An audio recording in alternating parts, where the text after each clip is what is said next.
ఆపాలి. అవినీతి జరుగుతున్న విశాఖ ఉత్సవాల్లో వెంటనే ఆపాలి. అవినీతి జరుగుతున్న విశాఖ ఉత్సవాల్లో తంపాలి. వర్ధిల్లాలి వీధి విక్రేతల ఐక్యత. రాజ్యాంగ వేడుకలు ఘనంగా సాగాలి. వర్ధిల్లాలి రాజ్యాంగ వేడుకలు. నా పేరు తెడ్డి వెంకటేశ్వరరావు. ఆంధ్రప్రదేశ్ వీధి విక్రేతల కార్మిక ఫెడరేషన్ రాష్ట్ర ప్రధాన కార్యదర్శిగా బాధ్యత వహిస్తున్నాను.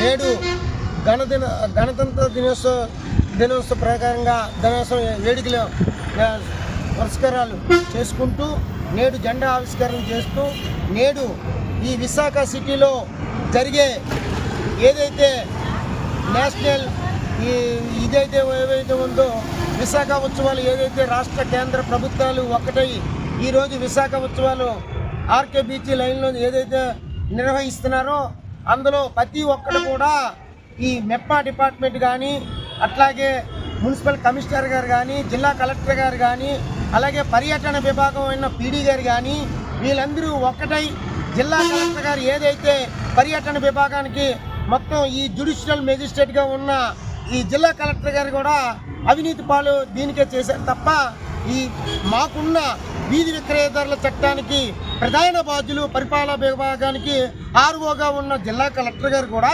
దీన్ని పనిచేయట్లేదు. నెంబర్ 1. రెండోది మా టౌన్ వెండింగ్ కమిటీకి అనే దానికి మున్సిపల్ కమిషనర్ గారు చైర్మన్ గారు ప్రధాన బాధ్యుడు. ఆ చైర్మనే చట్టవిరుద్ధం పనులు చేస్తున్నారు. ఏంటంటే ఏదైతే ఫుట్పాత్ల మీద కానీ ఇంకొక నా పేరు భీంపేరు రాము. నేను విశాఖపట్నం వీధి విక్రేతల విశాఖపట్నం కో కన్వీనర్గా వ్యవహరిస్తున్నాను. ఇప్పుడు ఏదైతే జరుగుతుందో మన అందరికీ గణతంత్ర వేడుకల దినోత్సవం తెలియజేసుకుంటున్నాను. ఏమిటంటే మేము వీధి విక్రేతదారులు ఈరోజు మీడియా ముందుకు రావడం పెట్టడం ఇది గణతంత్ర దినోత్సవం ఎందుకు రావడం జరిగిందంటే మాకు స్ట్రీట్ వెండర్స్ ఏదైతే ఉన్నారో వీధి విక్రేతదారులు ఏదైతే ఉన్నారో మాకు అడుగున అవినీతి జరుగుతుంది. అడుగున సరే మాకు అన్యాయం జరుగుతుంది. ఏ విధంగా జరుగుతుందంటే ఈవెన్ కార్డులు ఇచ్చిన విషయం దగ్గర నుండి మాకు స్ట్రీట్ వెండర్ కార్డులు ఇచ్చిన దగ్గర నుండి జోన్లు ఏర్పరిచిన దగ్గర నుండి మాకు అన్యాయమే జరుగుతుంది. వీధి విక్రేతదారులే అర్హులైన వీధి విక్రేతదారులు ఎవరైతే ఉన్నారో కార్డు కలిగి ఎవరైతే ఉన్నారో వారికి ఇవ్వడం జరగట్లేదు. ఎటువంటి జోన్లు కానీ ఏవైనా వసతులు కానీ ఏది కూడా ఇవ్వడం జరగట్లేదు. ప్రస్తుతానికి మేము ఇక్కడ రావడానికి కారణం సంవత్సరానికి ఒకసారి వచ్చే ఉత్సవాలు విశాఖ ఉత్సవాల్లోనే అర్హులైన వీధి విక్రేతదారులకి ఎటువంటి లబ్ధి లేదు. అక్కడ స్టాల్స్ ఇవ్వాలని వీధి విక్రేతదారులకి ఇవ్వాలి అని అన్నారు. టీవీసీ ఎవరైతే ఉన్నారో మనకి డోక్రా వాళ్ళకి ఇస్తానన్నారు. అలాగే సిఐజీ గ్రూపులు అనేది కూడా ఒకటి ఉంది. సిఐజీ గ్రూపులు అంటే ఏంటి? వ్యాపారం చేసుకుంటున్న వాళ్ళకి అందరికీ అది ఒక గ్రూపులు ఉన్నాయి. ఇప్పటికీ ఎలాగలేదో 30-40 గ్రూపులు విశాఖ జిల్లాలో ఉన్నాయి. వాళ్ళని గుర్తించుకుంటా వాళ్ళని పిలువకుంటా అలాగే ఇది ఏదైనా ఒక కార్యక్రమం జీవీఎంసీ చేయాలంటే స్ట్రీట్ వెండర్స్ది వీధి విక్రేతలది కానీ తర్వాత మన ఏదైతే డోక్రా వాళ్ళది కానీ చేయాలంటే డోక్రా బజార్లు చేయాలంటే ప్రతినిధులు పిలాలి, నాయకులు పిలాలి. సిఐటి ఏఐటీసీ ఏదైతే బిఎంఎస్సీ ఏదైతే నాయకులు ఉన్నారో వాళ్ళు పిలిచి ఈ కార్యక్రమం చేయాలని గవర్నమెంట్ ఆర్డర్ ఇచ్చింది మీకు. కాబట్టి ఈ విధంగా చేద్దాం అనుకుంటున్నాం. మీ విధి విధానాలు ఏంటి? ఏ విధంగా చేస్తే బాగుంటుంది? ఎవరికి ఇవ్వాలి?